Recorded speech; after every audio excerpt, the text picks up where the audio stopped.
Queridos amigos, el amor de Dios, aunque es abundante y amplio, nos llega a través de un pacto. Y eso significa de que existe una relación que existe entre Él y nosotros. En esa relación, lamentablemente, nosotros podemos introducir altos y bajos. Sin embargo, la palabra de Dios nos anima a que podamos perseverar y aprovechemos cada instancia para responder a ese amor. Así que estudiemos juntos ese amor pactual que Dios nos ofrece.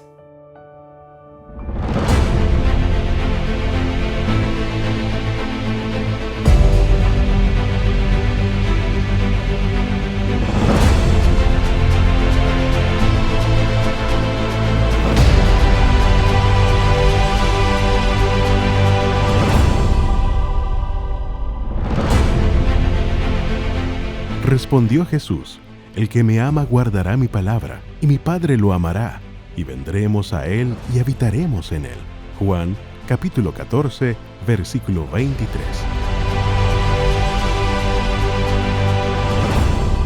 Qué gusto estar junto a ustedes, una nueva semana, un segundo capítulo aquí en esta nueva temporada, en donde estamos explorando el amor y la justicia de Dios. Temas amplios, ya hemos podido dar un primer paso la semana pasada, y bueno, estamos ahora nuevamente en compañía del pastor Sergio Celis, a quien le damos una muy cordial bienvenida, esperando que esté muy bien, pastor. Feliz de estar acá, ya uno se siente en casa acá en Nuevo Tiempo y lo atienden bien también. Así es, estamos muy agradecidos de eso siempre.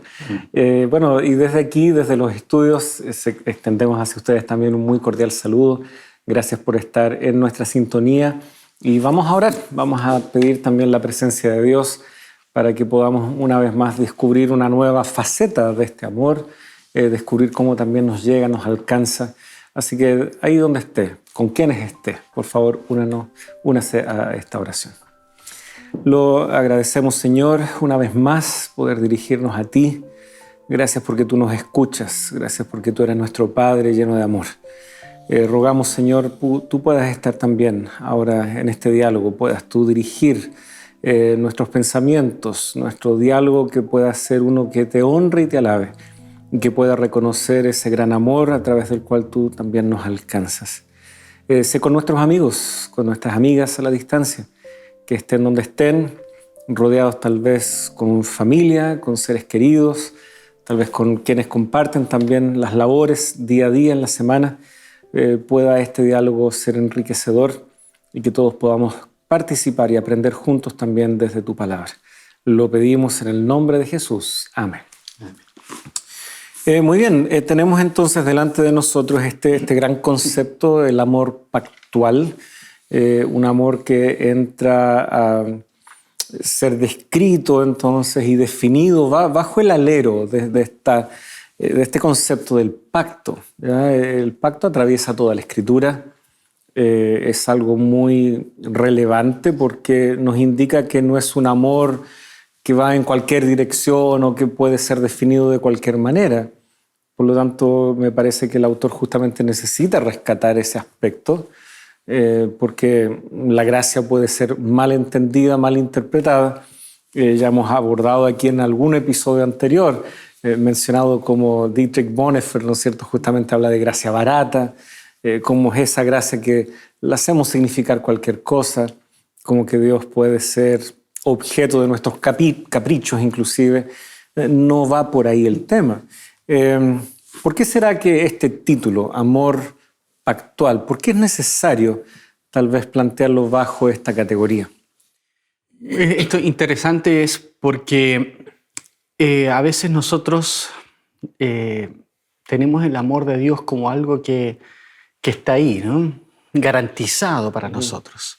Pero el amor pactual habla de que para que pueda cumplirse, para que pueda, digamos, cumplir su propósito, su objetivo, demanda una bilateralidad, una respuesta, ¿no?, una reciprocidad. Porque el pacto demanda dos partes. Es un acuerdo bilateral, es un acuerdo entre dos partes. Por supuesto, Dios, la criatura, no estamos en la misma posición. Por eso el autor, en un libro que él habla acerca de esto, habla que el amor de Dios, aunque es bilateral, es recíproco, es asimétrico, dice él, ¿no? ¿Por qué? Porque Dios es obviamente muy distinto cualitativamente a nosotros. Sin embargo, aún así, Dios habla aún más de esa gracia de Dios, desea expresar su amor para con nosotros y establecer una relación de pacto con nosotros, ¿no? Que es lo que hablamos un poquito la semana pasada. Dios decide amarnos, ¿no? Voluntariamente decide hacerlo y lo hace a través de una relación de pacto, ¿no? que demanda una respuesta de nosotros. ¿Por qué Dios nos salva a todos? Porque hay una respuesta. Y vamos a ver varios textos que nos van a hablar acerca de eso. Bueno, y ya que tú mencionas esto de la asimetría, justamente el día sábado aquí en la guía de estudios, como que quiere corregir un poco la perspectiva respecto a cómo tal vez hemos entendido esa asimetría, porque tradicionalmente hemos escuchado en diversas ocasiones u oportunidades, solo Dios logra amar de una determinada manera, que sería el concepto ágape, y entonces nosotros estamos casi forzados, encasillados a solamente amar fileo o eros, etc. ¿Cuánto de esto es tal vez realidad? ¿Cuánto de esto es más bien ficción literaria o un concepto que se ha repetido sin mayor reflexión? Bueno, esta idea del amor eros, del amor ágape, del amor fileo, que lo hemos escuchado, yo creo, muchas veces en los púlpitos. Yo recuerdo de niño haber escuchado sermones acerca de esto. Está basado principalmente en dos publicaciones, una de Anders Nygren, un teólogo sueco de la primera mitad del siglo XX, que escribe este libro, Ágape y Eros. Y luego el famoso autor, filósofo y algo de teólogo, ¿me entiende?, que es C.S. Lewis, describe también en un libro, se me fue el título en este momento, también se hace eco de esto, el mismo concepto de que las palabras griegas para referirse al amor, ¿no? En este caso él usa 4, ¿no? Ágape, fileo, storge y eros, indicarían distintos tipos de amor. Pero ya han habido varios estudios a partir del uso de las palabras para amor en la Biblia que desmienten totalmente este concepto. En la Biblia, por lo menos, no se usa de esa manera estas palabras. Para empezar, eros no aparece en ninguna parte de la Biblia. Y ágape y fileo se usan casi de manera intercambiable. Por lo tanto, Dios puede amar de una manera fileo y nosotros podemos amar de una manera ágape. No podemos hacer. Entonces, es el mismo amor que Dios tiene por nosotros. Él espera que nosotros lo manifestemos a los demás. Él espera que respondamos con ese mismo amor que Él nos entregó, que dando su vida por nosotros. Ese mismo amor espera Él que nosotros también seamos capaces de darlo. Por lo tanto, esta clasificación que se ha hecho a veces de los tipos de amor a partir de estas palabras no tiene un sustento en el uso que la Biblia da a estas palabras en el griego. Me parece que eso corrige y nos da una perspectiva más adecuada de que, claro, hay una asimetría en el sentido de que Dios se mueve en su esfera desde lo eterno. Él puede crear, Él puede dar vida. Nosotros no estamos ahí. Nosotros tenemos nuestra propia esfera. Y sin embargo, Él ha modelado una manera de amar que efectivamente se comunica con lo que nosotros también podemos manifestar en nuestra esfera. Más adelante vamos a ver justamente cómo el apóstol Pablo rescata esta noción y nos pide a los maridos, ¿no es cierto?, amen a sus esposas como Cristo amó a la iglesia. Así que hay una correspondencia, hay un modelamiento, pero ahora cada uno se desarrolla en esferas distintas, Dios en la suya, nosotros en la nuestra. Sin embargo, debe existir esa correspondencia porque ese es el amor que está siendo modelado a nosotros. Malamente podríamos esperar nosotros salir con nuestra propia versión y decir, no, esto es igualmente válido. Estaríamos un poco como Caín y Abel, ¿no es cierto? Caín trayendo del fruto de la tierra lo que a él se le ocurre. No podría haber una correspondencia finalmente con lo que Dios ha modelado y lo que Él también espera de sus hijos en esta correspondencia del amor. Y por eso es tan importante conocer a Dios, porque es a través del amor de Él que nosotros podemos comprender cuáles son sus propósitos para nosotros, que es poder reproducir ese amor, como vamos a ir viendo también mientras avanzamos en esta lección. Así es. Ahora, pasando tal vez a este concepto de lo eterno del amor de Dios, tal vez muy tradicionalmente estamos familiarizados con esta idea de que Jesucristo, ya como Cordero inmolado desde antes de la fundación del mundo, le damos esa connotación temporal, que es correcta, sin duda. Pero pareciera que también lo eterno del amor tiene también una conexión con cuál es el alcance, cuáles son las barreras o fronteras, ya que está inserto dentro de un pacto. Naturalmente hay elementos que tendrán que surgir naturalmente también en ese sentido. Pero tal vez exploremos lo primero. ¿Cuál es el alcance del amor de Dios? ¿Por qué podemos también llamarle eterno a ese amor si lo miramos desde esta perspectiva?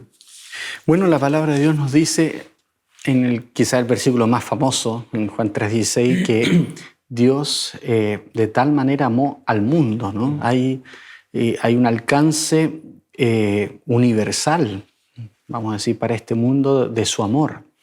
Dios manifiesta, previo a cualquier respuesta nuestra, un amor que está al alcance de todos. Eso es algo que la Biblia enseña de manera consistente. Dice, por ejemplo, en el Salmo 33:5, dice: Él ama justicia y juicio, de la misericordia de Jehová está llena la tierra. O sea, toda la tierra está llena, o el amor de Dios, digamos, alcanza cada rincón de este mundo. Eso nos recuerda también lo que Jesús dice, que Él hace llover sobre justos y pecadores. Finalmente, la gracia de Dios es manifestada de una manera concreta a todas las personas. Me hace recordar una declaración de este maravilloso libro que se llama El Camino a Cristo, donde dice que este mundo está rodeado de una atmósfera de gracia tan real como el aire que respiramos. O sea, el amor y la gracia de Dios están presentes en cada aspecto de nuestra vida, y cada persona a través de toda la historia y en cualquier rincón del mundo ha sido objeto del amor de Dios de alguna u otra manera, ya sea a través de la vida, a través de la gracia, de la comida, no sé. De alguna manera el amor de Dios ha sido manifestado en su aspecto de sustentación, de preservación de la vida, ¿no? Otorgando la vida, sustentando la vida, pero también en el aspecto del ofrecimiento de salvación para todos. Hay un amor, una gracia general, común, algunos le llaman, pero también hay un amor, una gracia específica que tiene que ver con la salvación. Y esa está ofrecida para todas las personas, ¿no? Acá dice: la misericordia de Dios alcanza cada rincón, ¿no? Está llena la tierra. Hay otro salmo que nos cita la lección, que dice: bueno Jehová para con todos, y sus misericordias sobre todas sus obras. O sea, la misericordia, el amor de Dios es para todo. Y eso lo podemos complementar con lo que el Nuevo Testamento nos dice una y otra vez, que la voluntad de Dios es no que se salven solamente unas pocas personas, como algunos creen y enseñan, sino que la voluntad de Dios, el propósito de Dios es que todos se salven. Y me gustaría poder leer algunos de esos versículos, a ver si entre los dos. Yo tengo aquí segunda de Pedro, capítulo 3, verso 9. Por favor. El Señor no retarda en cumplir su promesa, según algunos entienden la tardanza, sino que es paciente para con ustedes, no queriendo que nadie perezca, sino que todos vengan al arrepentimiento. Muy bien, ahí hay una clara manifestación de que Dios quiere que todos se arrepientan, ¿no? Ese es el propósito, la voluntad de Él para nosotros. Luego allí en 1 Timoteo, el capítulo 2, el verso 4, también lo dice así, el cual, quizás desde el versículo 3, porque esto es bueno y agradable delante de Dios nuestro Salvador, el cual quiere que todos los hombres sean salvos y vengan al conocimiento de la verdad. No es un propósito para solamente algunas personas. El amor de Dios, el propósito de Dios de salvación, de vida eterna, está pensado en cada criatura que ha existido desde Adán en adelante. Está en el plan de Dios. Él quisiera que todos se salven. Y eso es algo que quizás es bueno recalcar. No vemos en la Biblia un elemento así de que solamente hay algunas personas. Por supuesto, hay textos que pareciera que indicaran eso, que lo vamos a mencionar en un momento, pero el tema que queremos que la Biblia recalca una y otra vez en los versículos que hemos leído es el propósito, la voluntad de Dios de poder y querer salvar a cada persona. Creo que tú habías leído ya en la lección anterior este texto de Ezequiel, ¿no? Hice alusión a un pasaje de Ezequiel ahí en el capítulo 16, pero... este es otro. Sí. Volveos de vuestros caminos. ¿Por qué moriréis, oh casa de Israel? Este es un clamor que nace del corazón de Dios, como diciendo, yo no quiero que se pierdan.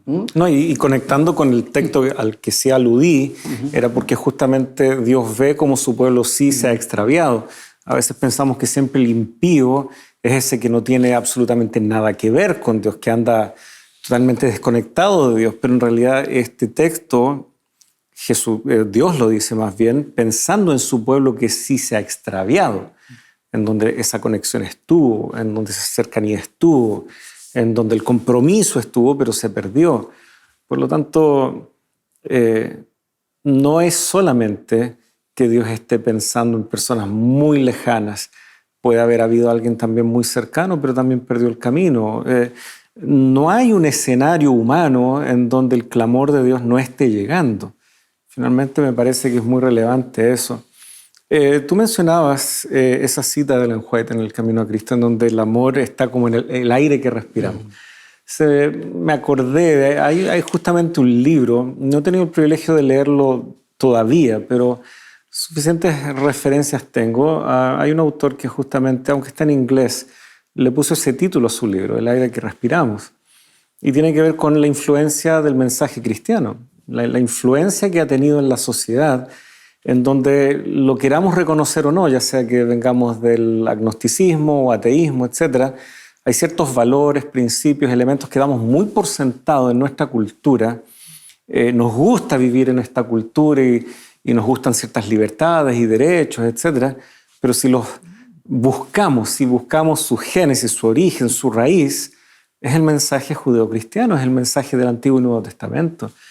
Me pareció interesante eso, como Ellen White destaca ese amor de Dios como ese aire que respiramos y que ahora otros autores también, queriendo describir el impacto que tiene el mensaje de la Escritura, dense cuenta, es como el aire que respiramos, tan así que no percibimos, pero está ahí si prestamos atención. Me hiciste recordar también otro libro antiguo, de la década del 70, de este autor Juan Carlos Ortiz, un autor cristiano, el libro que se llama Discípulo. Y él decía que el amor es el oxígeno del reino. Me gustaba esa frase, ¿no? El amor es el oxígeno del reino de Dios. O sea, para poder subsistir en la vida cristiana, nosotros debemos experimentar el amor de Dios, ¿no? Y también, digamos, compartirlo con otros, ¿no? que es un elemento importante. Así es. Bien, queridos amigos, se nos ha pasado un poquitito el tiempo aquí en este bloque, pero ya estaremos junto a ustedes aquí en Lecciones de la Biblia.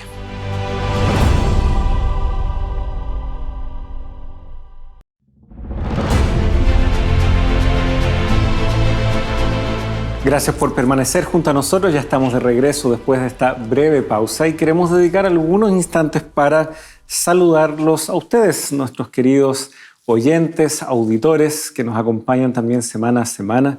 Quisiéramos destacar, por ejemplo, un saludo que nos llega desde España, específicamente Zaragoza, de parte de Carmen Alejos. Ella escucha y nos da las gracias por la ayuda que esto significa para ella y también nos envía un saludo y bendición a cada familia. Evelyn Rivera, también desde Concepción, acá, desde Chile, específicamente del Distrito Pastoral Eclesiástico de Puchacay. Un saludo también para usted, querida hermana Evelyn. Amilde García, también ella nos envía sus saludos desde Bucaramanga, Santander, Colombia. Y finalmente Isabel Reyes nos saluda también desde Chile, desde Lautaro. Ella señala aquí, gracias pastores por la exposición de la lección, el Señor les bendiga. Y justamente ahora, como la memoria es frágil, me acordé también de que se me acercaron algunas personas en Santiago y yo quedé de darles un saludo a María Cayunao de Galvarino. Hermana María, si usted nos está mirando y viendo, un fuerte saludo. Me encontré con su hija en Santiago, que me dijo que usted siempre nos observa, así que reciba nuestros saludos desde aquí. Como también a María Eugenia Núñez, del sector de Locañas, allí en Comuna de la Florida, en Santiago. También un gran abrazo para usted, querida hermana. Dios le acompañe y siga disfrutando también de este programa Lecciones de la Biblia. Bueno, estamos acá con el pastor Celi justamente hablando acerca de este amor, reconociendo cómo el amor de Dios está presente, pero tal vez ahora nos corresponde profundizar un poco más, ya sobre este concepto de, ya que es pactual, pareciera que esto matiza un poco el concepto más abierto que nos ha quedado tal vez bajo el concepto de eterno. Pareciera que aunque es eterno, tiene condiciones, plazos o límites también. No es un misterio que la Biblia nos habla de que habrá un fin al mundo como lo conocemos para que gocemos de cielos y tierra nueva. Entonces, ¿cómo se manifiesta este amor eterno? Entendiendo de que Dios sí tiene ciertos plazos, tiene ciertos límites también para lo que significa este mundo como lo conocemos. ¿Por dónde explorar esta idea? Sí, aquí entramos en un tema que es importante comprenderlo para poder tener una correcta relación con Dios, creo yo, ¿no? Como decíamos en algún momento, a veces nosotros damos por garantizado el amor de Dios y sus beneficios. Pero no, Dios es tan bueno que al final igual me va a perdonar, igual me va a salvar, ¿no? Igual voy a obtener los beneficios que Dios ofrece. Sin embargo, la Biblia plantea el amor de Dios a través de varias metáforas, ¿no? Familiares, también del matrimonio, del padre o madre hacia su hijo. Hay varias metáforas, ¿no? Pero la más concreta y que se repite a lo largo del Antiguo Testamento especialmente y que tiene obviamente un eco en el Nuevo Testamento es el elemento del pacto, que nos dice que aunque Dios ama a todos, Dios se goza en poder establecer relaciones especiales de pacto con ciertas personas que están dispuestas a entrar en esa relación de pacto con Él.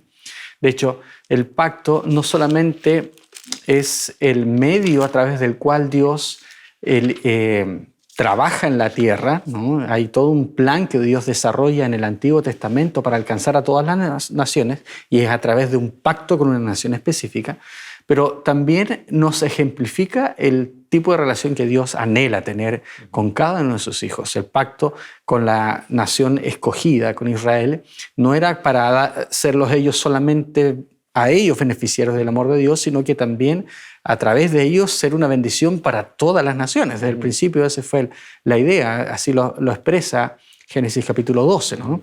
Y la lección nos llama la atención sobre el texto de Deuteronomio 7, 6 al 9, donde se habla del tipo de relación que Dios quiere establecer con el pueblo de Israel. No sé si podemos leer este texto. Sí, si gustas puedo leerlo. Aquí dice: porque tú eres pueblo santo para el Señor tu Dios. El Señor tu Dios te ha escogido para ser pueblo suyo de entre todos los pueblos que están sobre la superficie de la tierra. El Señor no puso su amor en ustedes, ni los escogió por ser ustedes más numerosos que otros pueblos, pues eran el más pequeño de todos los pueblos. Mas porque el Señor los amó y guardó el juramento que hizo a sus padres, el Señor los sacó con mano fuerte y los redimió de casa de servidumbre, de la mano de Faraón, rey de Egipto. Reconoce pues que el Señor tu Dios es Dios, el Dios fiel, que guarda su pacto y su misericordia hasta 1000 generaciones con aquellos que lo aman y guardan sus mandamientos. Muy bien, aquí se habla del amor de Dios, que se manifiesta al escoger un pueblo, al cumplir el pacto, al cumplir las promesas que Dios había hecho a los antepasados de Israel. La palabra que se utiliza y que se traduce como amor es el hebreo Hesed. Y se refiere a ese bondad, ese amor constante, leal, ¿no?, que Dios quiere tener con su pueblo y que se manifiesta especialmente en este contexto de un pacto. Y un pacto, como decíamos al principio de la lección de hoy, implica una reciprocidad, implica una respuesta, implica el poder comprometerse. Y esto no, puede ser quizás novedoso para aquel que ve el amor de Dios como algo que es solamente unilateral.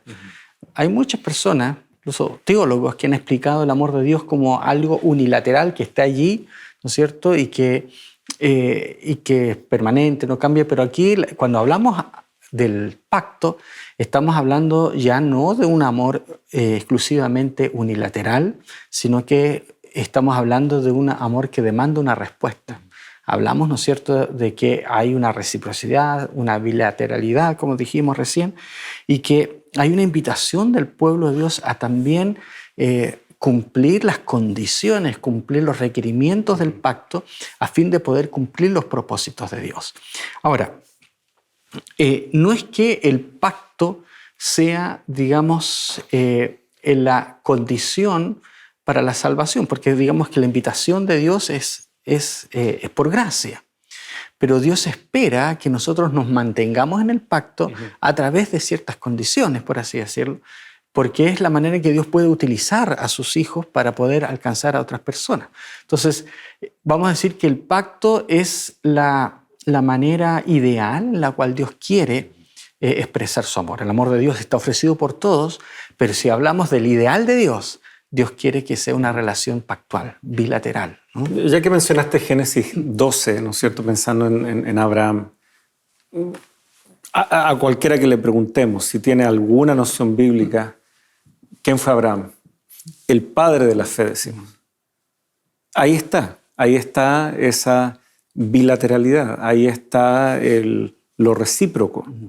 El hecho de que él respondió con fe. ¿Fue perfecto? No. Tuvo altos y bajos, etc. Pero su respuesta en última instancia, después de cada episodio, y fue cada vez creciendo hasta estar dispuesto a entregar su propio hijo, fue la de fe. Y es debido a esa fe que él pudo ser un embajador legítimo de Dios para que se cumpliera este propósito de llevar bendición a todas las naciones. ¿Qué hubiese pasado si Abraham fuera conocido como el padre de la infidelidad o el padre de la rebeldía o algo así? Jamás podría haber sido este embajador, este primero que Dios llamó para llevar finalmente bendición a todo el mundo. Por lo tanto, ahí entendemos de que hay una necesidad, hay como una condición, pero claro, no exigiendo de nosotros algo que está fuera de nuestro alcance. Abraham, podemos pensar en David, tantos hombres ilustres con los cuales Dios mismo hizo un pacto y fue actualizando este pacto. Ni uno de ellos fue perfecto en términos así absolutos como a veces nos gusta definir, ese que nunca pecó, que nunca se equivocó, etc. Sin embargo, en su volver a Dios en cada oportunidad, en reconocer su necesidad de Dios en cada oportunidad, ellos finalmente van entrando en lo que este pacto requiere de nosotros. Poder comunicar de manera adecuada, correcta, cómo ese amor está trabajando también en nuestras vidas y que eso llegue también a gente que al observarnos dice, ok, esto es creíble. Y me parece que la excusa perfecta es cuando se desdibuja esto y esperamos perfección. Y ahí es donde la gente dice, para ser cristiano igual que él, no. Pero es que está aplicando una norma al ser humano que no se puede aplicar. Sin embargo, sí, padre de la fe en un hombre que perseveró, un hombre conforme al corazón de Dios, porque también perseveró, se levantó, se humilló delante de Dios frente a los errores. Eso tiene cabida dentro de esta noción de pacto, ¿ya? Es el hombre respondiendo al amor de Dios y eso es lo que él quiere comunicar. Bueno, exactamente eso. Quizás el mencionar que hay condiciones del amor de Dios puede causar cierta confusión en algunas personas porque dicen, no, el amor de Dios es incondicional, ¿no? Como el amor por por mis hijos, ¿cierto? El amor por la familia debe ser incondicional. Y es correcto, el amor de Dios es incondicional en el sentido de que está ofrecido sin condiciones previas. No es que la oferta, el ofrecimiento del amor de Dios está enviado solo a algunas personas que cumplen ciertas condiciones. No, el ofrecimiento de Dios de salvación, de vida eterna, es incondicional, está ofrecido para todos. Pero los beneficios de la salvación son entregados solamente a aquellos que deciden entrar en una relación de pacto con Él. Por eso, entender que hay un aspecto incondicional del amor de Dios que tiene que ver con que la salvación está disponible para todos, pero un aspecto también condicional que tiene que ver con que los beneficios que el Señor ganó en la cruz por nosotros están dados solamente para aquellos que creen, solamente aquellos que responden a esas condiciones. Es algo que quizás no siempre lo hemos pensado así, pero si uno ve, es la manera en que Dios trabajó a lo largo de todo el Antiguo y el Nuevo Testamento. Es el pacto que Dios quería Dios quería establecer con sus hijos, una relación de pacto en la cual ellos se comprometan, no digamos a vivir una vida perfecta, no digamos a una obediencia perfecta, pero sí, digamos, se comprometan con Él como persona, porque un pacto no es un contrato de yo me comprometo a cumplir ciertas cosas, sino que yo me comprometo con la persona. Es como el matrimonio. Cuando nosotros nos casamos, no es que ahí el juez o el ministro de culto nos dice, bueno, tú aceptas lavar los platos todos los días, aceptas, digamos, traer plata todos los días para subsistir. No es que nos pone una lista de requerimientos para hacer, sino nos pregunta, ¿aceptas a esta persona? Tiene que ver con la persona. Exactamente. El pacto, tuvo un muy buen profesor de Hogar y Familia, se llama Juan Villanao, y que nos mostraba esa diferencia entre el pacto y un contrato. Entonces, esa relación con Dios no es un contrato de acciones o de digamos, de compromisos que yo tengo que cumplir como obrero, como trabajador, sino es un compromiso con una persona, que es Dios, que es la diferencia entre un contrato y el pacto. El contrato, si yo no cumplo, ¿no es cierto?, con los requerimientos del contrato, me echan. Sí. Pero el pacto involucra el conversar, el perdonar, el poder seguir luchando por el beneficio de la relación, ¿no es cierto? Y yo creo que toda la Biblia es un testimonio de aquello, cómo Dios una y otra vez envía a sus mensajeros, envía a los profetas, como el pueblo pasa por ciertos momentos de recuperar, ¿no es cierto?, esa fe. Vemos incluso como naciones paganas, naciones como Nínive, cómo no pasar por alto ahí, como hasta ellos fueron capaces de escuchar el mensaje de Jonás y se arrepintieron, claro, y el tiempo pasó y luego la ciudad tomó otro rumbo, pero vemos a Dios, ¿no es cierto?, insistiendo, entrando en, como tú lo describías, no solo en un contrato rígido, estrecho, sino este pacto, en donde las relaciones a veces tienen esas áreas más difíciles de definir, pero qué lindo es que Dios, en su sabiduría, desde la perspectiva que Él ve las cosas, sabe sustentarnos a nosotros en medio de cada una de esas etapas. Tenemos entonces ahora, nuevamente el tiempo casi siempre nos va traicionando, pero podemos ya, ¿no es cierto?, anticipar que podemos dar el siguiente paso en el siguiente bloque. Así que guarda la idea, algo querías decir. Queridos amigos, ya estamos junto a ustedes después de esta muy breve pausa.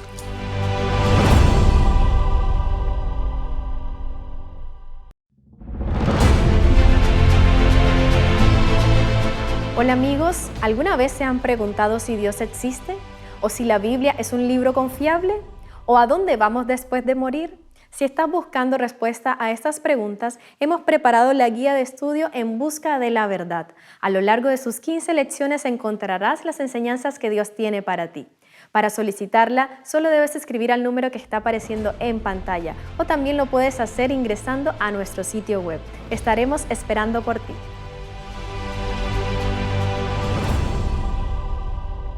Muy bien, ya estamos junto a ustedes. Habíamos anticipado ahí que el pastor Sergio algo quería señalar. pero ya el tiempo estaba ahí en el límite, pero ya estamos junto a ustedes pudiendo desarrollar esta idea. Estábamos hablando de condiciones, de un pacto que justamente establece una dinámica muy interesante, porque son personas, ¿ya? Dios en su esfera, nosotros. ¿Podrá ser que en esa relación dialogante llegue un punto en donde ya no haya más vuelta atrás? ¿Será que en algún momento se extingue, se cercena, se corta definitivamente esta posibilidad con Dios? Es triste decirlo, pero la Biblia menciona que llega un momento en que los continuos rechazos al amor de Dios hace que finalmente Dios ya no esté dispuesto a otorgar más su gracia. Hay un punto en el cual Dios sabe que ya no hay retorno. Y tenemos varios ejemplos en la Biblia de eso. Incluso a su pueblo le dice en Oseas, el capítulo 9, el versículo 15, dice: toda la maldad de ellos fue en Gilgal. Allí pues les tomé aversión. Por la perversidad de sus obras los echaré de mi casa. No los amaré más. Todos sus príncipes son desleales. Dios dice, ya no puedo seguir amándote. Ahora, no significa, decíamos recién que el amor de Dios es eterno. Sí, pero es eterno en el sentido que Dios siempre va a querer lo mejor para nosotros, siempre va a estar dispuesto a hacer todo lo posible por nosotros. Pero llega un momento en que Dios ya no puede seguir esperándonos, porque por beneficio de aquellos que sí le aman, el pecado tiene que ser exterminado finalmente. Y por lo tanto, llega un momento en que Dios va a decir, hasta aquí nomás. Otro ejemplo ahí es en Jeremías capítulo 16, versículo 5. Son versículos un poco fuertes. Dice, porque así dice Jehová, no entres en casa de luto, ni vayas a lamentar, ni los consueles, porque yo he quitado mi paz de este pueblo, dice Jehová, mi misericordia y piedades. Cuando el pueblo de Dios decide darle la espalda a él, como en el caso de Oseas, ¿no? Decide abandonar al amado, ¿no? al esposo, decide irse con otros amantes, como lo describe también Oseas. Entonces, hay momentos en que Dios va a salir a buscar, que Dios va a seguir insistiendo, pero va a llegar un momento en que ya no. Entonces tenemos que ver que en este contexto pactual, Dios da muchas oportunidades. Dios siempre va a estar luchando por la bendición, por poder otorgar su amor, su misericordia, su compasión a sus hijos. Pero llega un momento en que la gracia de Dios no es que se termina, sino que por amor también a su pueblo, debe Él ya poner un límite. Tiene que fijar límites, claro, porque también está la otra cara, que es el mal, el odio, y sabemos que hay un actor ahí detrás, que es Satanás. Es interesante, tal vez regresando ahí a Oseas 9, ¿por qué Gilgal? ¿Qué rol cumple Gilgal? Gilgal, por un lado, es un lugar que frecuentemente es asociado como un foco de idolatría, como un foco en donde el pueblo puso su mirada y, digamos, para ir a adorar a los dioses paganos, allí le da la espalda a Jerusalén. Entonces es como un polo de atracción bien potente para la idolatría, tal como se lo refleja en algunos pasajes del Antiguo Testamento, aparte de Oseas, naturalmente.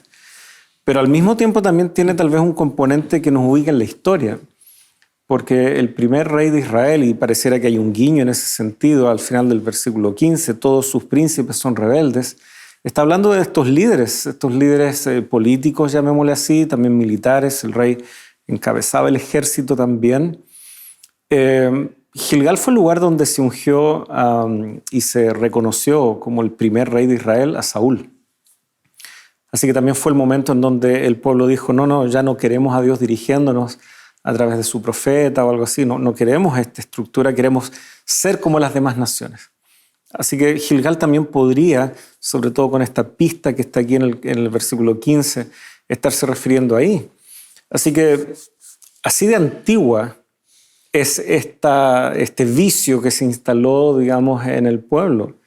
Así que no es que Dios de un día para otro, estamos hablando de varios siglos, ¿ya? Así que si Oseas, como decíamos la lección anterior, compartió, fue contemporáneo por lo menos en algún periodo con Isaías, estamos hablando de los años 700, ya pongámosle 750, 720 antes de Cristo, y Saúl fue rey en torno al año 1000 y algo, ¿no es cierto? Así que ya pongámosle generosamente 3 siglos en donde Gilgal, digámoslo así, ha estado ahí, la que marcó porfía. un punto de... La porfía, ¿no? La porfía. 3 siglos. Dios ha tenido bastante paciencia y le sigue teniendo paciencia porque el desenlace viene todavía mucho después, con ya la destrucción de Jerusalén, con la invasión finalmente de Nabucodonosor, los babilonios, pero también en el reino del norte, eso fue un poco antes, con los de Nínive, ¿no es cierto? Cuando ellos invadieron el reino del norte. Así que sí, Dios tiene paciencia, mucha paciencia, pero Él tampoco es ciego al darse cuenta de que alguien derechamente no quiere recibir su amor, su gracia, que como tú bien destacabas, son incondicionales, pero esa incondicionalidad no hace ciego a Dios de lo que nosotros estamos decidiendo.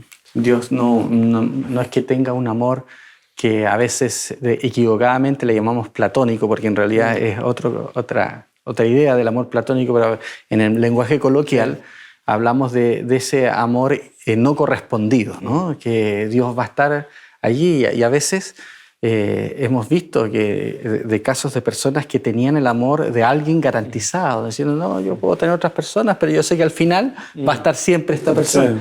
Pero Dios no es que va a estar ahí de esa manera quizás esperando. Por supuesto, Dios se presenta así en la Biblia, pero hay momentos en que se nos describe que ciertos aspectos del amor de Dios, ¿no? Ciertos beneficios del amor de Dios y especialmente la salvación está sometida a ciertas condiciones y límites en el tiempo también. Por lo tanto, siempre se nos invita a poder entrar en una relación con Él antes que sea demasiado tarde, antes que se acabe el tiempo, ¿no? Por supuesto, el amor de Dios, la misericordia de Dios está manifestada para todos. Dios manifestó ese amor, dice que Él nos amó primero, ¿no? La lección nos habla, ahí nos lleva a 1 Juan capítulo 4, versículos 7 y en adelante. Hay varios textos allí que podríamos destacar, pero podríamos especialmente hablar de este versículo 7, cuando nos dice que amados, amémonos unos a otros, porque el amor es de Dios. Todo aquel que ama es nacido de Dios y conoce a Dios. Y el versículo 19 también se destaca cuando dice, nosotros le amamos a Él porque Él nos amó primero. Entonces, en primer lugar, nos dice que Dios manifiesta su amor de manera previa a todos nosotros. Y ese amor, de alguna manera, está disponible y afecta a todas nuestras relaciones. Juan dice, ¿no? El que no ama no ha conocido a Dios porque Dios es amor. De alguna manera, el amor de Dios es la base para todas nuestras relaciones acá en esta tierra. Y por lo tanto, ese amor pactual que Dios nos ofrece, Dios espera que también podamos manifestarlo hacia otras personas, ¿no? Y se pone aquí el ejemplo de la parábola de los 2 deudores en Mateo capítulo 18, que hay uno que le debe mucho dinero, hay otro que debe poco dinero, y el que debe mucho dinero se le perdona la deuda, pero después va esta misma persona con una persona que le debía muy poca cantidad de dinero y no está dispuesto a manifestar la misma gracia que tuvieron con él. Y se nos muestra que Dios espera que nosotros, así como ha habido gracia para con nosotros también estemos dispuestos a amar. Dios ama a todos, ¿no? Ofrece salvación a todos, incluso a aquellas personas que nos pueden parecer detestables, ¿no? Todos hemos pasado de repente por... o hemos conocido personas que cuesta amar un poquito, ¿no? Que nos es difícil, o incluso podemos saber de gente que ha hecho cosas tan malas que incluso he escuchado expresiones, ¿no? que se pudra en la cárcel, ¿no? O que se fríe en el infierno, escuché una vez también en una declaración. Pero esa no es la manera en que Dios piensa, incluso de las personas más terribles de esta tierra.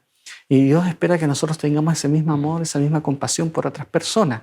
No es el deseo de Dios el destruirnos, pero Él espera que nosotros seamos canales de bendición para que esa relación que quiere establecer con nosotros también la pueda establecer con otras personas. Sí, y justamente se da esto que en esta parábola, ¿no es cierto?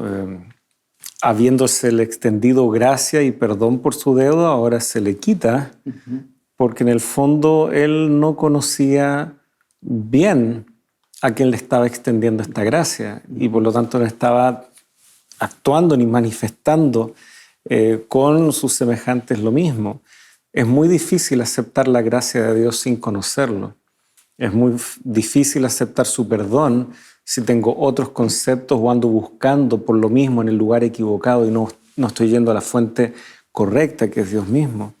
Es muy llamativo como Juan aquí en este capítulo pareciera que introduce una declaración que sí, muy por la superficie parece estar fuera de lugar. Ahí en el versículo 12, a Dios nunca lo ha visto nadie. ¿Ya? Le está repitiendo algo que él ha puesto en el prólogo en su evangelio. Sin embargo, él nos va a pasar a explicar que aún así, él sí así se ha manifestado a nosotros y lo podemos aún así conocer en la manera en que nos tratamos. Y si nos fijamos en los versículos todavía 12 y 13, él va a repetir al menos 3 veces de manera muy explícita esta noción de nosotros. ¿Ya?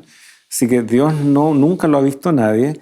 Si nos amamos unos a otros, Dios permanece en nosotros y su amor se perfecciona en nosotros. Y en esto sabemos que permanecemos en Él y Él en nosotros, en que nos ha dado de su Espíritu. Por lo tanto, el amor, y tal como se manifiesta también ya no solo en mi relación íntima con Dios, sino el amor como se manifiesta con los demás, es una manera legítima y muy potente para conocer también a Dios. ¿Cómo es que Dios nos puede amar tanto? ¿Cómo es que Dios sabe sobrellevar las falencias y las imperfecciones que nosotros tenemos? Bueno, si queremos un ejemplo práctico de eso, veamos también los desafíos, como tú señalabas, de amar a aquella persona que tal vez nos ha hecho mal, de ser capaz de colocar la otra mejilla en circunstancias donde tal vez nuestro primer impulso no es ese. Entendamos también, por ejemplo, cómo Jesús, al lavarle los pies a los discípulos, también pareciera que nos deja un ejemplo, un parámetro con el cual nosotros también seguir recordando lo que Él ha hecho por nosotros. Juan también destaca eso, es el único evangelista que hace hincapié en aquello. Es muy solemne tener que lavarle los pies a otra persona. Estatus, recorrido en la vida, pareciera que no importa. Y es un momento en donde realmente no nos queda más que vernos como iguales. Puede ser un momento de reconciliación. No necesariamente tenemos que estar peleados con la otra persona. Muchas personas lamentablemente como que piensan que ese es el prerequisito. Tengo que lavarme los pies con alguien con el cual tuve alguna cosa. Puede que sí, pero aún si es alguien que conozco, si aún es alguien con el cual no necesariamente tengo una diferencia, aprendo a mirarlo como Jesús nos mira. Aprendo a mirarlo desde la óptica de la gracia. Y yo creo que ese es el desafío que también Juan nos está dejando acá. El amor de Dios por nosotros ha sido tan grande, ¿no? Y Juan habla mucho de esto, ¿no? También está obviamente en los evangelios, ¿no? De ser misericordiosos como nuestro Padre que está en los cielos, misericordia. Está en el Padre Nuestro, que perdonemos a los otros como nosotros también. Nosotros, como se nos ha perdonado. Y está también, ¿no es cierto?, acá en lo que nos dice Jesucristo, en que nosotros tenemos que amarnos unos a otros así como Él nos amó, ¿no? Y nuevamente también en 1 Juan 3:16 dice: en esto conocemos el amor de Dios, en que Él puso su vida por nosotros, también nosotros debemos poner nuestras vidas por los hermanos. O sea, el mismo tipo de amor de Dios que lo que decimos al principio, ¿no? Ese amor ágape, ese amor que dio todo por nosotros, es el que nosotros debemos también reflejar, manifestar hacia otras personas. Para poder hacerlo tenemos que experimentarlo primero, experimentar el amor de Dios, entender que nos ha dado su gracia, nos ha perdonado, nos ha dado una nueva oportunidad, una nueva vida. Y ahora nos invita a que también podamos ser de alguna manera canales de bendición, extender ese amor hacia otras personas que también lo requieren, lo necesitan. Así es. Y siguiendo la línea de lo que ya estás diciendo, tal vez puedes dirigir las últimas palabras y reflexiones también para nuestros amigos. Así es. Queridos amigos, qué maravilloso es el amor de Dios. Un amor que fue ofrecido antes de cualquier condición, antes de cualquier cosa que nosotros pudiésemos saber. El amor de Dios ya estaba extendido a través de nuestra creación, también a través de Jesucristo. Jesucristo es la máxima, la mayor manifestación del amor de Dios por nosotros. Él, sabiendo nuestras condiciones, sabiendo que le habíamos dado la espalda, que el pecado nos había separado de Él, e igual dio a Jesucristo, Él dio a su Hijo por nuestra salvación. Ahora, mientras hay gracia, Él espera que nosotros respondamos ese amor. Él quiere tener una relación contigo. Él no se contenta con solo mostrarte su amor. Él quiere ahora también que tú puedas experimentar su amor. Y para eso tienes que aceptarlo. Para eso tienes que decir, Señor, yo acepto, yo quiero abrazar, yo quiero creer en aquello que tú has hecho por mí, a fin de poder recibir los beneficios del amor de Dios, que es la salvación, la vida eterna, el gozo, la alegría de la presencia del Espíritu Santo en el corazón aquí en esta tierra y vivir para siempre con Él en la vida eterna. Querido amigo, querido hermano, ¿estás dispuesto a poder recibir, aceptar el amor de Dios? De manera que quieras entrar en una relación de pacto con Él, de manera que tú puedas experimentar su amor y también reflejarlo a otras personas. Si es así, yo te invito a que conmigo puedas hacer una oración de entrega de nuestro corazón, nuestra vida a Dios. Inclinemos el rostro ahí donde estamos. Amante, cariñoso Padre que estás en el cielo, Señor, cuando estudiamos tu palabra, cuando vemos tu maravilloso amor, no podemos más que maravillarnos. No podemos más que darnos cuenta de que cualquier cosa que nosotros podamos ofrecer se queda corta al lado de todo lo que tú has hecho por nosotros. Pero aún así, Señor, tú nos invitas a conocerte, nos invitas a experimentar tu amor, a entrar en una relación de pacto contigo, de manera que el amor tuyo no solamente podamos contemplarlo, sino también podamos experimentarlo. Señor, que el amor de Dios, que el amor que reflejaste en Jesucristo pueda transformar nuestras vidas, pueda ayudarnos, Señor, a poder apreciarte realmente como tú eres y podamos vivir una vida transformada en constante comunión contigo. Pero Señor, tú quieres que ese amor no solamente quede guardado en nuestro corazón, sino que también lo podamos reflejar hacia otras personas. Ayúdanos, Señor, para que estemos dispuestos a mostrar el amor con todos aquellos que te necesitan. Todos somos pecadores, todos hemos cometido errores y todos somos necesitados de tu gracia. Ayúdanos a nosotros a ser canales de bendición, canales de gracia, de amor para otras personas. Que tú puedas hacer eso en nuestras vidas, que eso fuera una realidad. Lo pedimos, Señor, en el nombre de tu Hijo amado Cristo Jesús. Amén. Amén. Amén. Muy bien, muchas gracias, Pastor Sergio, por esa invitación. Y queridos amigos, sin duda es una invitación amplia, profunda, para realmente valorar el amor de Dios. No esperar a que sea demasiado tarde, no esperar hasta que nuestro corazón esté tan endurecido que ya no haya vuelta atrás para nosotros. Sin duda el amor de Dios seguirá acarreando a sus hijos por la eternidad, pero tal vez fue algo que no estuvimos dispuestos a aceptar. Gracias por estar con nosotros, por haber sintonizado esta semana junto aquí a todo el equipo de Nuevo Tiempo. Reciba un cariñoso y afectuoso saludo una vez más y el compromiso está para la próxima semana aquí en Lecciones de la Biblia.